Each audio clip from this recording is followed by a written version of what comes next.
Oliver stepped into the mansion and stopped cold. A lawyer sat on the couch, a folder resting on his knees like a loaded weapon. Two bodyguards flanked the door, faces carved from stone. By the rain-streaked window stood her husband. He didn't turn around. She forced a laugh. "Okay, who died?" Silence answered her. The lawyer slid the folder across the glass table. "Divorce agreement." Her laugh cracked in her throat. "Nice joke, Gunwoo." He finally turned, his eyes hollow, rehearsed. "I don't want you trapped in a life you never chose." The lawyer began listing numbers. $72 million, a house in California, a new passport, freedom, folded into legal language. She said nothing. She simply asked, "Can I have the pen?" A bodyguard stepped forward to hand it to her. She moved before anyone understood what was happening. She gripped his arm, pivoted, and slammed him onto the marble floor with a throw that echoed like a gunshot. The second bodyguard reached for his holster. Gunwoo raised a hand, and the room froze. She walked past all of them, straight to her husband. Before he could speak, she hoisted him onto her shoulder like he weighed nothing. She set him down, looked into the eyes of the man who ruled an empire built on fear. 3 years ago, she said, you weren't a mafia boss to me. You were just a short man, standing in a very long line. Welcome to my channel. If you're new here, hit that subscribe button, because trust me, you don't want to miss what happens next. Drop a comment, and let me know where you're watching from tonight. Now, let's get into it. 3 years earlier, Los Angeles hummed under a golden afternoon sun, oblivious to the fact that one of the most feared men in Seoul's underworld was standing in a public queue, wearing nothing but a baseball cap and an oversized hoodie. Gunwoo had learned long ago that anonymity was a luxury few men in his position ever tasted, and he intended to savor every second of it. His closest friend, a man who'd built an empire from nothing but a Korean energy drink recipe and stubborn ambition, had finally launched his product across America. Months earlier, over soju and reckless promises, Gunwoo had vowed, "I'll be your very first customer." His friend had laughed at the absurdity of it. "You're one of the richest men I know. You could buy the entire company." Gunwoo had simply replied, "Exactly why I should stand in line like everyone else." So there he stood, dwarfed by the crowd, surrounded by strangers who had no idea the man beside them could end careers, topple governments, and erase enemies without lifting a finger. A small child tugged her mother's sleeve and whispered, loud enough for half the line to hear, "Mommy, why is that man so tiny?" The mother flushed crimson with embarrassment. Gunwoo only smiled. "It's all right," he said, and meant it. Not everyone in the line possessed the child's innocence, though. 2 college students, broad-shouldered and overconfident, sauntered toward the front and mistook Gunwoo for an adolescent who'd wandered somewhere he didn't belong. One of them shoved his shoulder hard enough to stagger him. "Move it, little man," the other sneered, laughter erupting between them like they'd said something genuinely clever. Gunwoo's jaw tightened. Every instinct honed over decades of commanding fear told him exactly how quickly this could end for them. He forced himself still. Not here, not today. He never got the chance to decide what came next, because a voice cut through the crowd like a blade. "You picked the wrong person to bully today." The 2 men turned to find a striking black woman stepping forward, calm and unhurried, sliding her jacket from her shoulders, like she was preparing for something far more interesting than a conversation. Oliver had a presence that rearranged the air around her, the kind of stillness that made loud men suddenly quiet. The taller of the 2 scoffed, opened his mouth to respond, and never finished the sentence. What followed was less a fight than a demonstration. Oliver moved with the precision of someone who had trained her entire life for exactly this kind of arrogance. Each strike measured, deliberate, almost elegant in its brutality. One man found himself airborne, crashing spectacularly into a display tower of energy drink cartons that exploded around him like confetti. The other turned and fled before she'd even finished resetting her stance. The crowd erupted into applause, phones raised, someone already laughing about how this was definitely making it onto social media. Gunwoo stared at her, momentarily forgetting the persona he usually wore like armor. "Thank you," he managed. Oliver studied him with an amused tilt of her head. "You should eat more vegetables," she said, deadpan, clearly still mistaking him for someone barely out of high school. "I'm 34, Gunwoo replied. The words landed like a small earthquake. Oliver's expression cracked into disbelief. No way. She circled him slightly, as if reassessing evidence in a case she'd already closed. Then the teasing began in earnest. Pocket boyfriend, mini CEO, travel-sized husband. Each nickname landed sharper than the last, and to his own astonishment, Gun-Woo found himself laughing harder than he had in years, a genuine, unguarded sound that surprised even him. They finally reached the front of the line together, and Gun-Woo accepted 2 bottles of the drink, turning one over in his hand like it held more meaning than caffeine and electrolytes. Actually, he said, feeling a flicker of mischief, the owner is a friend of mine. Oliver arched an eyebrow, clearly certain he was joking. Sure he is. I'm going inside to congratulate him, Gun-Woo said simply, and something in his tone made her pause. Before he turned to leave, he found himself asking a question he hadn't planned to ask. Would you like to meet here tomorrow? Oliver considered him for a long moment. My mom told me not to hang around strangers. Fair, he said. She laughed, the sound rich and warm, before turning to walk away. A few steps later, she glanced back over her shoulder. Same time tomorrow? Something unfamiliar settled in Gun-Woo's chest, something he hadn't allowed himself to feel in longer than he cared to admit. Same time, he said. He walked past the velvet rope and through a private entrance, straight into an office where his billionaire friend nearly tackled him with a hug. How was the line? His friend asked, grinning. I nearly got beaten up, Gun-Woo admitted. His friend howled with laughter, doubling over the desk. When he finally recovered, Gun-Woo told him about Oliver, about the fight, about the strange lightness in his chest that felt dangerously close to hope. His friend's expression softened into something more serious. Don't tell her you're a mafia boss, he warned. I want her to love me, Gun-Woo said quietly. His friend nodded slowly, understanding settling over his features. Good, because if she only stays for the power, that was never love to begin with. Neither of them could have known, in that golden afternoon in Los Angeles, just how far that single decision would ripple. What Gun-Woo didn't yet realize was that the woman who had just defended him in a parking lot was about to become the only person on Earth capable of standing beside him when everything he'd built came crashing down. And what Oliver didn't yet know was that the travel-sized husband she'd just mocked commanded an empire that stretched across an entire underworld.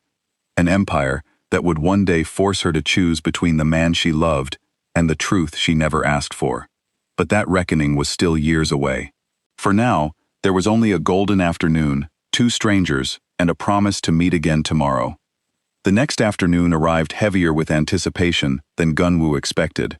He stood near the same spot, out of uniform in every sense. No bodyguards trailing a careful 10 feet behind. No earpiece feeding him updates on threats or rivals. Just a man waiting to see if a woman he'd known for less than a day would actually show up. She did. Oliver appeared around the corner in sunglasses, and a confidence that made the whole street feel smaller, and something in Gun-Woo's chest unclenched in a way he hadn't realized was tight. You came, he said. Don't sound so surprised, she shot back. I told you I'd think about it. Thinking led me here. What started as coffee stretched into hours neither of them tracked. They wandered through a bowling alley, where Oliver destroyed him without mercy, howling every time his ball found the gutter instead of the pins. They ate their way through a food festival 2 blocks over, arguing about which stall had the best tteokbokki, while sharing bites off the same paper plate, like it was the most natural thing in the world. Every insult about his height only made him laugh harder, and every laugh pulled him further from the man his empire required him to be. But wait, here's where it gets strange, because Oliver, sharp as she was, began noticing things that didn't quite add up. Her strict university lecturer, the one who'd failed half the class the previous semester without blinking, suddenly extended her deadline with an apologetic smile. Her landlord, who'd threatened eviction over 2 weeks of late rent, tore up the notice without explanation, and the classmate who'd bullied her mercilessly since freshman year showed up to campus with a bruised jaw and a newfound habit of avoiding her hallway entirely. There was also the incident with her stolen laptop, 3 weeks before the wedding invitations even went out. Oliver had left it, foolishly, on a cafe table in downtown Los Angeles for less than 2 minutes while she paid for a refill, and returned to find it gone entirely, along with a semester's worth of coursework she hadn't backed up anywhere.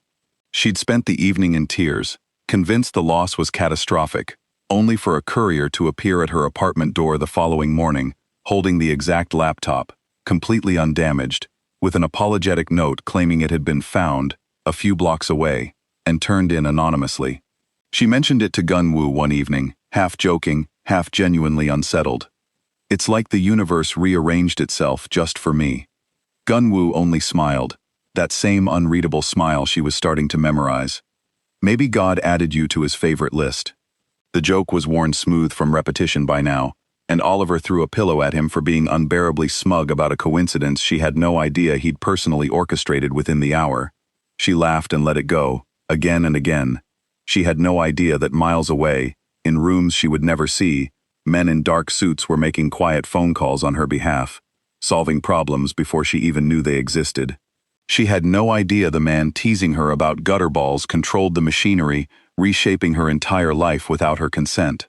Their romance deepened through 100 small rituals that neither of them acknowledged as rituals until much later. Sunday mornings meant cooking together in Oliver's cramped apartment kitchen, Gunwoo insisting his kimchi jjigae recipe was superior, while Oliver insisted American breakfast food was the only correct way to start a day. The argument ending, as it always did, with both of them eating whatever they'd made, and admitting the other's cooking wasn't half bad. Tuesday evenings became reserved for a dance class Oliver dragged him to, where Gunwoo discovered, much to his own irritation, that being feared across an entire underworld did nothing to help him master a basic salsa turn. The instructor, a sharp-tongued Cuban woman named Rosa, who ran the studio with the discipline of a drill sergeant, took one look at his rigid posture during his first lesson and announced to the entire class that she'd seen furniture with more rhythm. Oliver laughed so hard she had to sit down, and Gunwoo, who could authorize the movement of shipping containers full of currency without blinking, found himself genuinely flustered by a room full of amused strangers, watching him count steps under his breath. He improved, slowly, out of sheer stubbornness more than natural talent. By their 6th week, he'd finally mastered the basic turn, well enough that Rosa stopped singling him out for public humiliation, redirecting her sharp commentary toward a newly enrolled retiree instead. Oliver spun beneath his arm one Tuesday evening, laughing at nothing in particular, simply electric, with the specific joy of an ordinary night that belonged entirely to the two of them. "You're getting good at this," she told him afterward, both of them sweating and breathless outside the studio. "I have excellent motivation," Gunwoo replied, watching her with an expression she was still learning to read, one that carried far more weight than the light-hearted moment seemed to call for. She didn't know yet that watching her laugh freely, unguarded and entirely herself, had become the single thing in his life he protected most fiercely. More than territory, more than reputation, more than the empire waiting patiently for him back home. But beneath the laughter, a shadow had begun tracking them, without either of them realizing it. A rival organization, one that had spent years watching Gunwoo's empire expand into territories they considered their own, finally located him in America. They hadn't expected the most guarded man in Seoul's underworld to be walking city streets without an entourage, and they intended to exploit the opportunity fully. It happened on an unremarkable Thursday evening. Oliver and Gunwoo were walking back from dinner, arguing lightly about whether the restaurant's spice level had actually been medium or a war crime disguised as a menu option, when a black sedan slowed near the curb behind them. Gunwoo's instincts, dulled by months of feeling ordinary, still hadn't fully abandoned him. He noticed the vehicle's speed a half-second before the window rolled down. He grabbed Oliver and pulled her sharply into the recessed doorway of a closed bakery, just as the first shot cracked through the evening air, shattering the bakery's front window into a spray of glass that rained down around them. Oliver's scream lodged in her throat, adrenaline overriding coherent thought, as Gunwoo shielded her body with his own, pressing them both flat against the brick. What happened next unfolded in seconds that felt like hours. Two men Oliver had never noticed before, men who'd apparently been trailing them at a careful distance for reasons she hadn't questioned, emerged from a parked van and neutralized the threat with brutal, practiced efficiency. The sedan sped off, tires screaming against asphalt, before local police could arrive to find anything but broken glass and a confused couple claiming they'd heard fireworks. Oliver's hands wouldn't stop shaking that night. Gunwoo held her on the fire escape of her apartment building, the city skyline glittering indifferently beyond them, and for the first time, she asked the question that had been circling the edges of her mind for weeks without quite landing. Who were those men, Gunwoo? Both the ones who shot at us and the ones who saved us? He hesitated, and in that hesitation, she felt something shift between them, subtle as a hairline crack in glass that hadn't shattered yet. Business rivals, he said finally, the lie sitting uneasily in his mouth. I have people who look out for me. It comes with running a successful company. Oliver studied him for a long moment, some part of her recognizing the answer as incomplete, even as exhaustion and adrenaline made her too tired to push further. Successful companies don't usually come with assassination attempts, she murmured. No, Gunwoo agreed quietly, guilt tightening his chest. They don't. He held her tighter that night, torn between the desperate urge to tell her everything and the equally desperate fear that the truth would end whatever fragile, beautiful thing they'd built together. He chose silence, telling himself it was to protect her, though some honest corner of his conscience recognized it for what it actually was: cowardice, dressed up as love. The incident faded from Oliver's immediate concern within weeks, filed away under the category of things that happen in big cities, unremarkable and forgotten in the rhythm of ordinary days. She had no way of knowing it was the first crack in a foundation that would eventually collapse entirely. No way of knowing that the men who'd saved their lives that night answered to her boyfriend as their absolute, unquestioned authority. Gunwoo, meanwhile, made a decision in the aftermath that would ripple through everything that followed. He doubled her protection detail without her knowledge, assigned his most trusted men to shadow her movements at a careful, invisible distance, and made a silent vow that no harm would ever reach her again, regardless of what it cost him to guarantee that promise. He didn't yet know the promise would eventually require the very confession he was so desperately avoiding. He only knew that losing her was no longer a possibility he could survive considering. Oliver's best friend since childhood, a sharp-witted nurse named Devon, who'd talked her through every questionable decision since middle school, demanded a formal introduction the moment she heard Oliver had been disappearing on dates with a mystery businessman for 2 straight months. The dinner started rocky.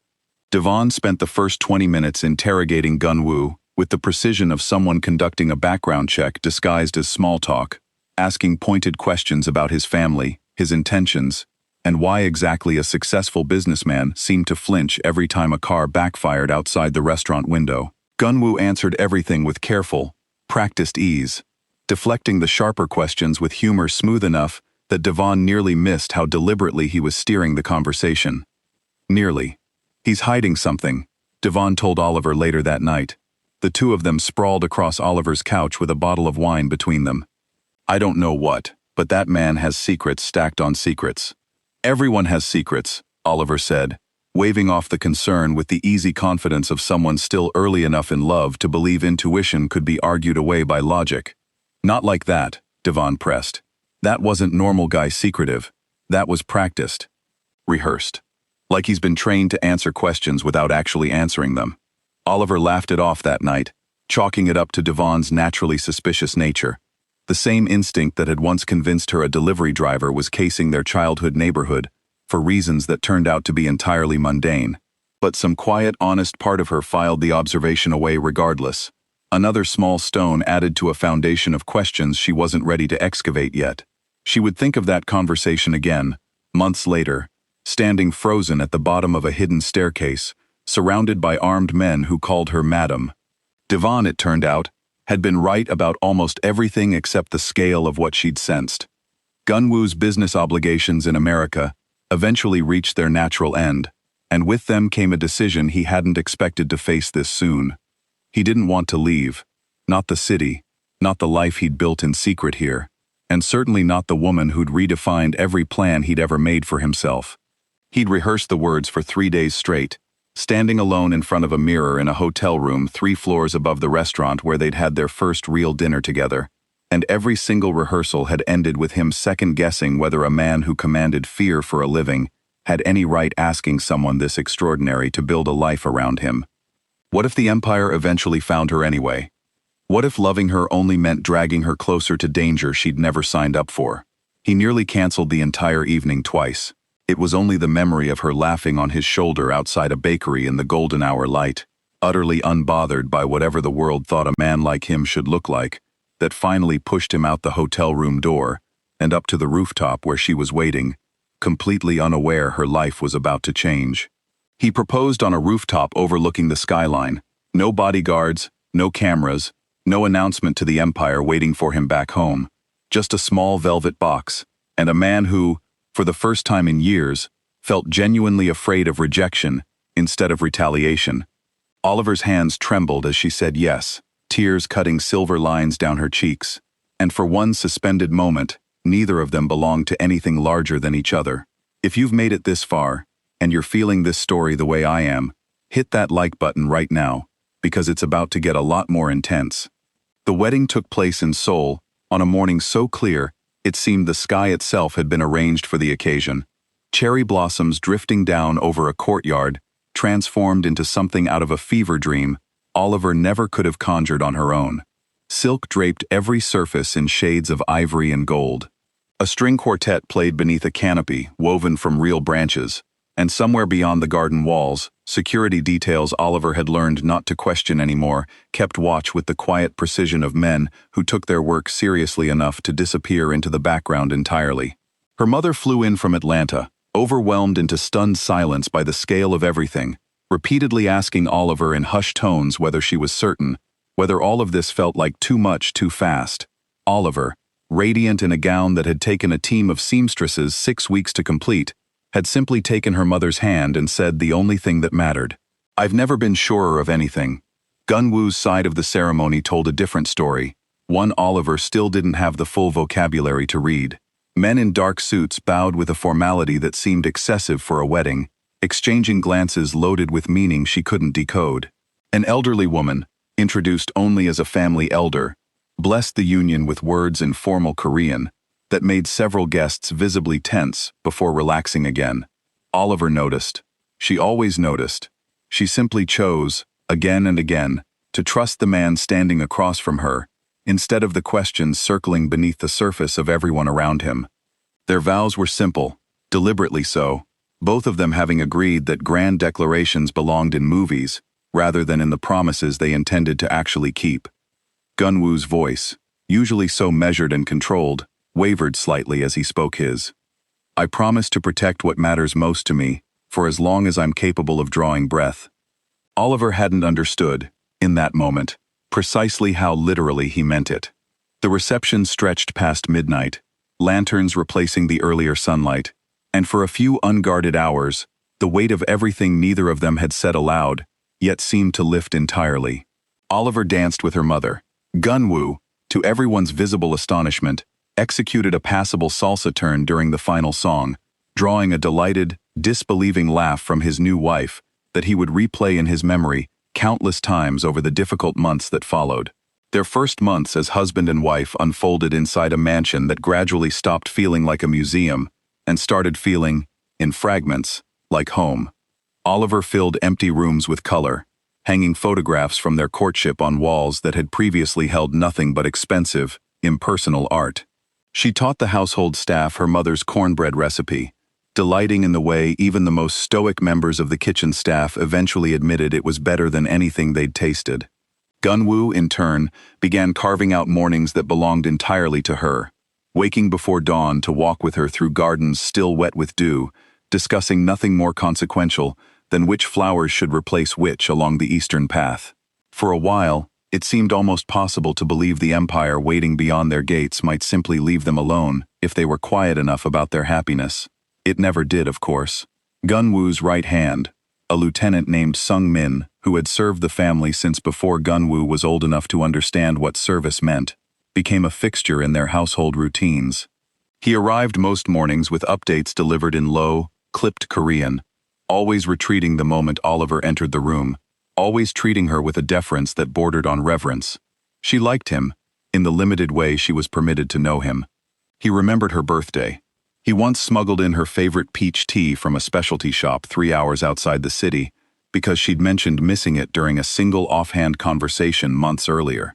She had no reason, in those early months, to imagine that the same devoted, quietly thoughtful man who remembered her tea preferences would one day be the person standing in their living room with a gun raised in her direction, his loyalty to an organization ultimately outweighing whatever fondness he'd developed for her along the way. Gunwoo's mother, a formidable woman named Haiwan who'd survived decades inside an organization built by men and somehow outlasted most of them, requested a private audience with Oliver during their 3rd month of marriage. Oliver arrived at the tea house expecting polite hostility and found something far more complicated instead. "My husband built this empire from nothing but violence and ambition," Haiwan said without preamble, pouring tea with hands that had clearly done this 1,000 times before. "I spent 30 years learning how to survive inside it without becoming consumed by it. My son chose you because you remind him it's possible to stand beside this world without letting it hollow you out completely." She set the teapot down with deliberate precision. "That is a rare gift. Do not waste it pretending you don't see what you've married." "I don't understand everything yet," Oliver admitted. "No one ever fully does," Haiwan replied. "The question isn't whether you understand it completely. The question is whether you're strong enough to stand inside it without breaking. I believe you might be. Not everyone in this family will agree with me. Some will never fully accept an outsider standing this close to the center of everything we've built. You should know that before you decide it doesn't frighten you." Oliver thought of that conversation often in the months that followed, turning it over each time she noticed a guard's expression tighten fractionally at her presence. Each time a member of the extended organization offered her courtesy so formal it bordered on cold. She hadn't yet learned to recognize which of those men harbored resentment sharp enough to eventually act on it. What Oliver never witnessed, and never could have, was the closed-door council Gunwoo, convened roughly 6 weeks after that tea house conversation. A meeting held in the very underground chamber she had no idea existed yet. A dozen senior men sat around the long steel table, Sung-min among them, voices low but unmistakably tense as the subject of the American wife circled the room like smoke. "She is loved by the staff.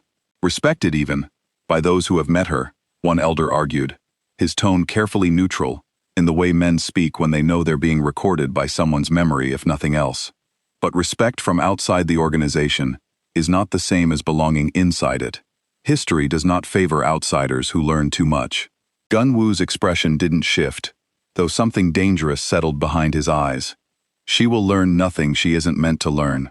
On a timeline I control." "Timelines have a way of collapsing, boss," Sung-min said quietly, the first time he'd spoken since the meeting began. His loyalty to Gunwoo had never once wavered in 15 years of service, and it didn't waver now, not exactly. It simply widened to include a second, competing loyalty he hadn't asked for and didn't know how to resolve. Curiosity is patient. Doors get pressed eventually, whether we intend for them to be or not. "Are you suggesting I should have never married her?" Gunwoo's voice dropped to something colder, a register few men in the room had ever survived hearing directed at them personally. "I am suggesting," Sung-min said carefully, "that love and strategy rarely agree on the same timeline. I would die for you, boss. I have already proven that more than once. I only ask that you consider what the rest of us are asked to protect, alongside the woman you love." The meeting ended without resolution, the way most difficult conversations inside the organization did, deferred rather than settled, tension folded neatly away and tucked behind polite bows at the door. Gunwoo walked the garden path alone afterward, turning Sung-min's words over, with a discomfort he refused to examine too closely. The same discomfort he'd buried the night of the shooting in Los Angeles.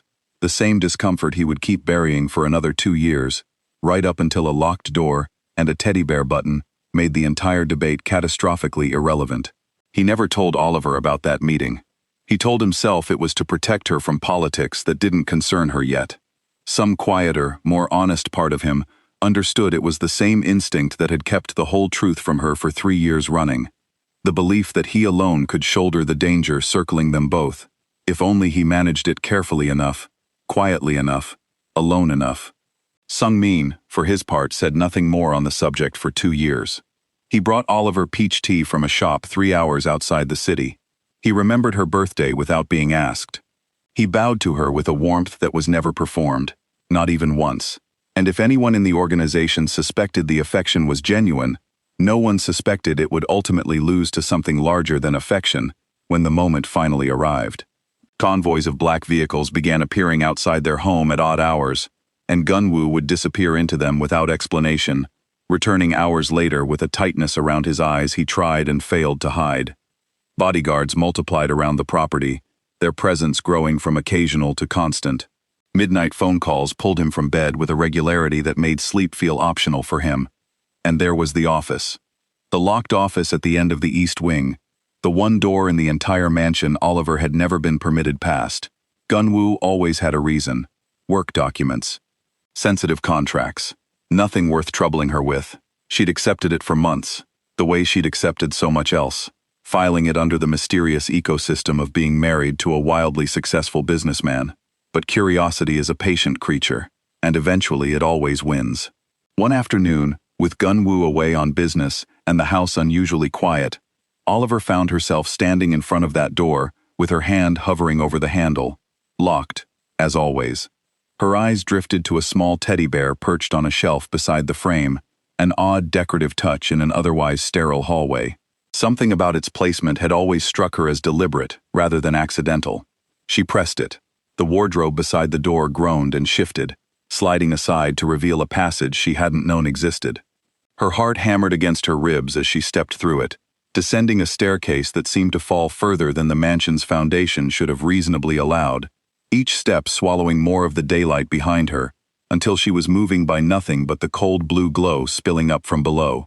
The air changed too, growing thick with the metallic tang of gun oil, and the faint chemical bite of currency that had passed through too many hands to count. She reached the bottom and steadied herself against the wall, momentarily convinced she'd somehow wandered into the wrong house entirely, that none of this could possibly exist beneath the garden path she walked every morning with her husband. But the concrete beneath her bare feet was real. The hum of servers lining one wall was real.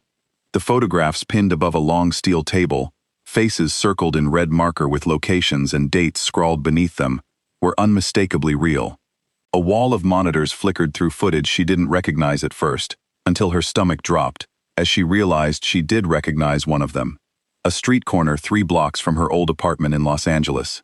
Another showed the entrance to the university, where she'd once believed her lecturer had simply developed a conscience out of nowhere.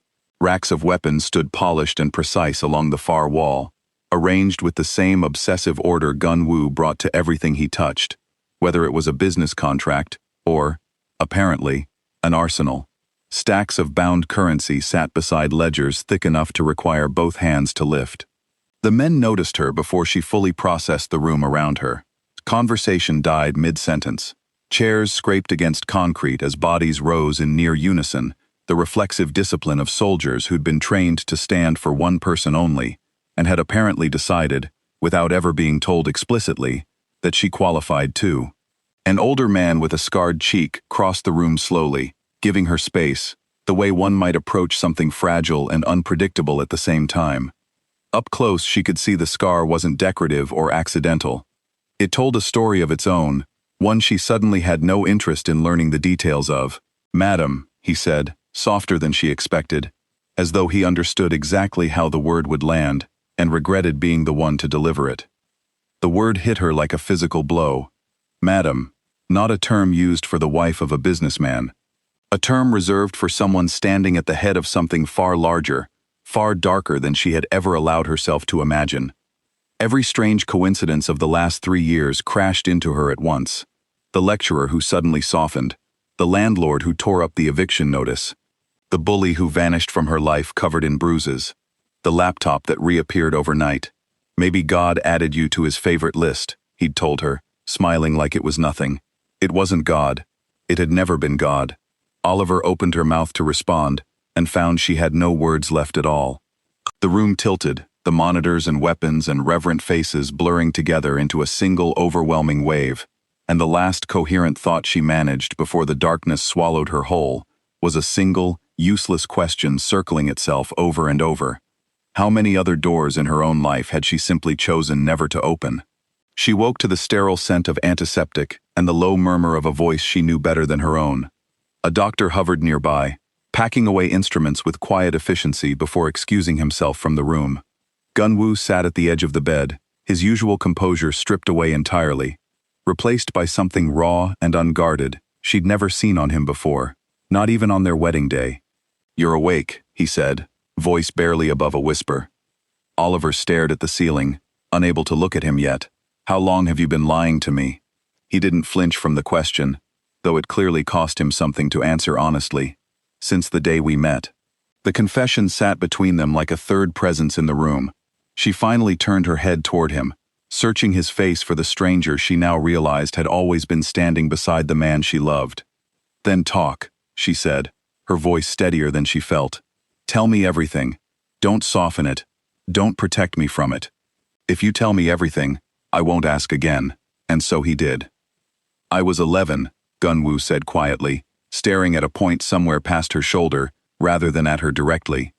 "When my father sat me down in that same locked office and told me I would inherit everything he'd built, whether I wanted it or not. I remember asking him if I could simply say no. He laughed like I'd told the funniest joke he'd heard in years, then explained that men in our position don't get to choose whether the throne exists. We only get to choose how we sit in it." He finally looked at her, something unbearably young flickering across features that had spent 2 decades learning to appear unshakable. "I spent my whole life building walls between the man I actually am and the man the organization requires me to be. You were the first person who ever met the version of me that exists behind those walls, and I was so terrified of losing that, I let the lie run for 3 years, instead of trusting you with the truth from the beginning."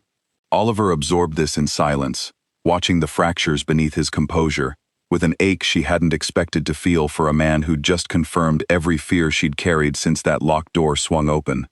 "Your father," she said finally. "Is he still?" "He died believing I'd become exactly the man he raised me to be," Gunwoo said. "Until you, I wasn't entirely sure he was wrong." He told her about the enemies who circled constantly, waiting for the smallest crack in his authority to exploit. About every quiet intervention he'd orchestrated on her behalf, every problem erased before it could touch her, every lie constructed not out of malice, but out of a desperate, misguided attempt to keep her untouched by the darkness that defined the rest of his existence. Oliver listened to all of it without interrupting, and when he finally fell silent, waiting for whatever verdict she intended to deliver, she surprised them both. She forgave him, but forgiveness, she would learn in the months that followed, doesn't automatically restore what fear has already broken. Understanding the truth was one thing. Living inside it was an entirely different battle, one she wasn't certain she knew how to win. She had married a man who stood in line for an energy drink. She had no idea, until that locked door swung open, exactly how far that line stretched into the darkness.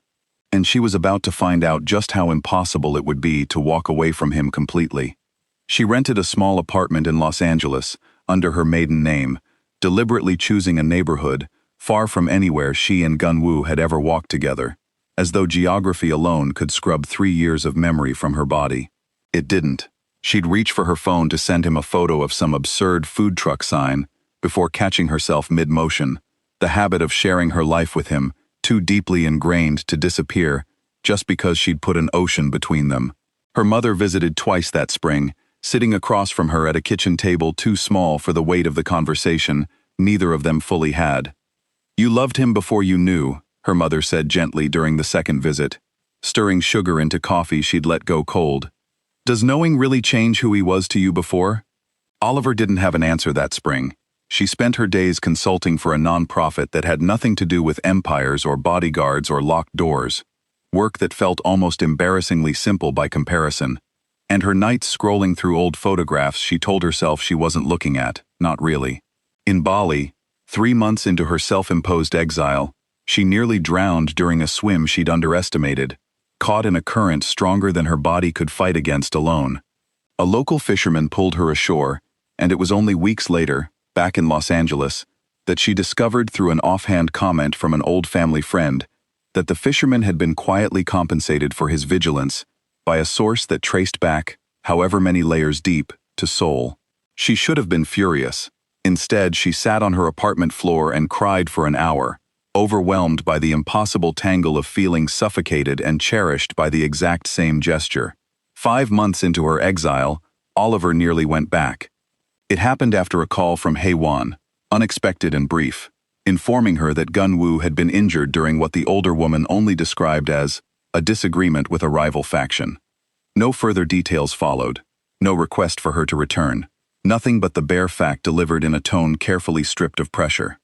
Oliver booked a flight within the hour anyway, her hands shaking badly to properly fasten her seatbelt during takeoff. She landed in Seoul at 2 in the morning and stood outside the mansion gates for nearly 20 minutes before finding the courage to walk through them. The staff, unsurprised by her sudden appearance, bowed exactly the way they always had, as though she'd never left at all. She found Gun-woo in the East Wing, a bandage wrapped tightly across his ribs, sitting upright against his own explicit doctor's orders, reviewing documents with the single-minded focus of a man who refused to let injury slow him down. He looked up when she entered, and for a moment neither of them spoke, 3 months of silence collapsing into the space between the doorway and his bed. "You came," he said finally, echoing, without meaning to, the exact words he'd said to her outside that dance studio years earlier. "Don't sound so surprised," she replied, her voice cracking despite her best effort to keep it steady. "Your mother called." He winced, though not from the pain in his ribs. "She wasn't supposed to worry you. She didn't call to worry me. She called because she thought I deserved to know." Oliver crossed the room and sat carefully on the edge of the bed, close enough to see the exhaustion carved into features that hadn't slept properly in longer than he'd admit. Was it because of me? The rival faction? Gun-woo hesitated, and that hesitation told her everything his answer eventually confirmed. "There are men who see my marriage as a weakness worth exploiting." This was a message, nothing more. "A message," Oliver repeated flatly. "You call being shot a message." "I call it Tuesday," he said, attempting the old lightness that used to make her laugh, and failing badly enough that neither of them managed even a smile. She stayed 3 days that visit, long enough to change his bandages herself despite the staff's protests, long enough to fall asleep beside him twice without either of them discussing what it meant. On the 4th morning, she found herself standing at the mansion gates again, bag in hand, and Gun-woo watching from the doorway, with an expression that begged her to stay without a single word leaving his mouth. "I'm not ready," she told him, the truth costing her more than any lie ever could have. "I love you. I never stopped.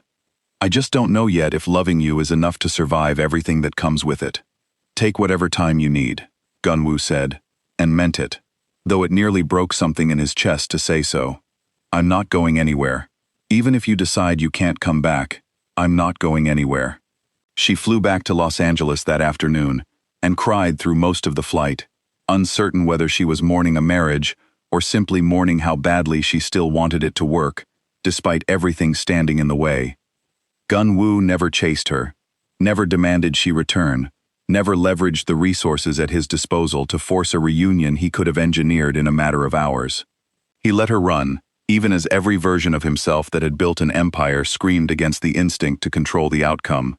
Instead, from a distance she rarely acknowledged, he kept protecting her anyway, never once asking for gratitude or forgiveness, or even a returned phone call. Slowly, without ever fully admitting it to herself, Oliver began to understand something uncomfortable.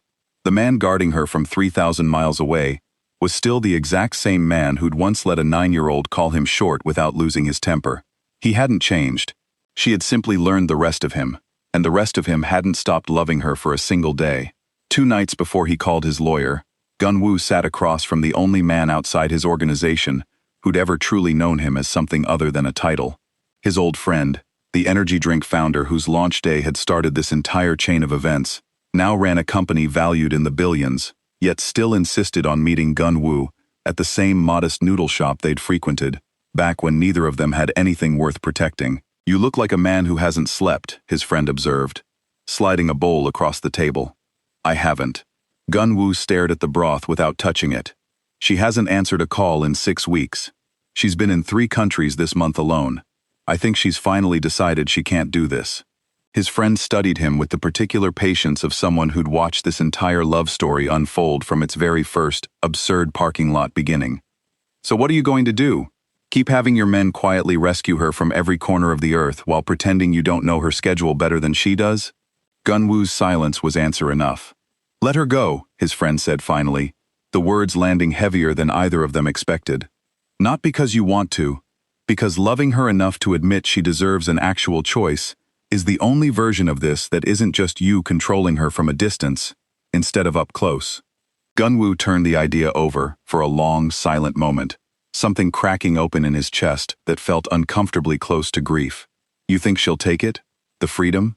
I think, his friend said carefully, that a woman who lifted you onto her shoulder the first week she met you was never running from your power. If she comes back, it won't be because you gave her an empire. It'll be because you gave her a door, and she chose to walk through it toward you, instead of away. Gun Wu called his lawyer the following morning. 2 days later, the rain started, and Oliver's phone rang with a message that read only, "Come home." Now, Gun Wu. Which brings us back to where this story began. Oliver stood in that rain-soaked mansion, the divorce papers spread across the glass table, her husband's back turned toward her at the window, like a man bracing for a verdict he'd already decided he deserved. She stood frozen through the lawyer's recitation of numbers, feeling each one land like a small, deliberate wound. $72 million, a house in California, fully furnished, fully hers. A business investment, substantial enough to guarantee independence for the rest of her life. Lifetime protection, an irony that nearly made her laugh out loud given everything she now understood about the source of that protection. A new passport, a clean legal identity, a door back into a life that had never known the words madam, or empire, or underground. Freedom, wrapped in legal language cold enough to make her skin crawl. She looked at Gun Wu, really looked at him, searching his face for the man who'd once let a stranger's child call him tiny, without flinching. The man who'd stood in a public line simply to prove to himself he could still feel ordinary. She found him buried somewhere beneath the exhaustion carved into his features, beneath eyes that hadn't slept properly in longer than she wanted to imagine. You built this whole arrangement, she said quietly, assuming I'd take it. I built it, Gun Wu said, voice rough, because I couldn't keep watching you disappear a little more every time you came back from wherever you'd run to next. I would rather set you free with everything you need than keep you trapped in a marriage that's slowly hollowing you out. And if I don't want to be set free? Something flickered across his face, hope so raw and unguarded it looked almost painful to witness. Then you'd be choosing this, he said. All of it. Not just me standing in a parking lot pretending to be someone I'm not. The rest of it too. The lawyer shifted uncomfortably, clearly unaccustomed to negotiations, pausing for anything resembling genuine feeling. Oliver's eyes never left her husband's face. She thought, in that suspended second, of a picnic blanket near a pier 3 years earlier, of scooping this same man off his feet over a joke about reaching a top shelf, of every ordinary Tuesday spent failing at salsa turns in a studio that had nothing to do with empires or thrones or fear.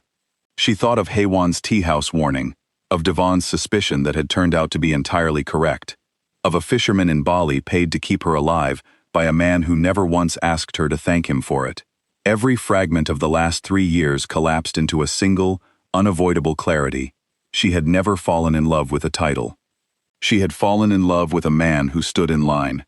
"Give me the pen," she said. A bodyguard stepped forward to hand it to her. She moved before anyone understood what was happening. She gripped his arm, pivoted, and slammed him onto the marble floor with a throw that echoed like a gunshot. The second bodyguard reached for his holster. Gun Wu raised a hand, and the room froze. She walked past all of them, straight to her husband. Before he could speak, she hoisted him onto her shoulder, like he weighed nothing, the way she had once done for a laugh on a picnic blanket near a pier 3 years earlier. Except this time, it wasn't a joke about his height. This time it was a promise. She set him down and looked into eyes that had built an empire out of fear, yet somehow still looked at her like she was the only thing in the world he'd ever been afraid of losing. "You think I spent months running because I stopped loving you?" she asked quietly. "No. I ran because I needed to decide whether I could love all of you. Not just the man who stood in a parking lot pretending to be ordinary. All of you. The empire. The danger. The madam they called me before I even understood what it meant." She picked up the divorce agreement and in one deliberate motion, tore it cleanly in half. The answer is yes. Gun Wu's composure, the same composure that had never once cracked in front of enemies or rivals or men who'd tried to end his life, finally broke completely.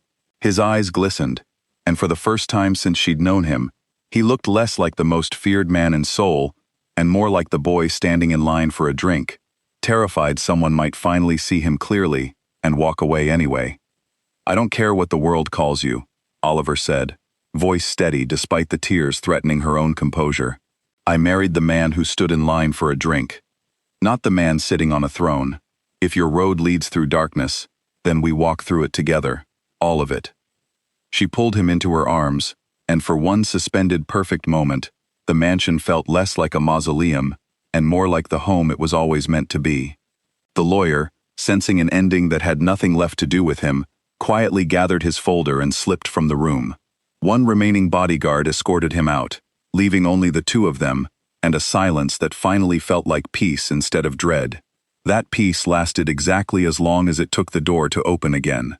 Sung-min stepped inside, closing the door behind him with a soft, deliberate click that somehow sounded louder than a gunshot. Then came the actual gunshot. The remaining bodyguard dropped before either of them fully registered the silenced pistol, now aimed squarely at Oliver's chest. Gunwoo lunged forward, but the lieutenant's voice stopped him cold, thick with something that sounded disturbingly like grief. "Forgive me, boss." His hand trembled, but the barrel never wavered. "But she cannot become part of this organization, for its future. She has to die." Gunwoo's mind raced through every possible outcome in the space of a single heartbeat, calculating distance, trajectory, the impossible odds of closing 6 feet before a trained assassin's finger completed its motion. He had survived wars. He had survived betrayals from men he'd trusted with his life a dozen times over. He had never once, in all his years commanding fear itself, felt as powerless as he did in this exact moment, watching the barrel of a gun settle on the one person he had never managed to protect from the very world he'd built to keep her safe.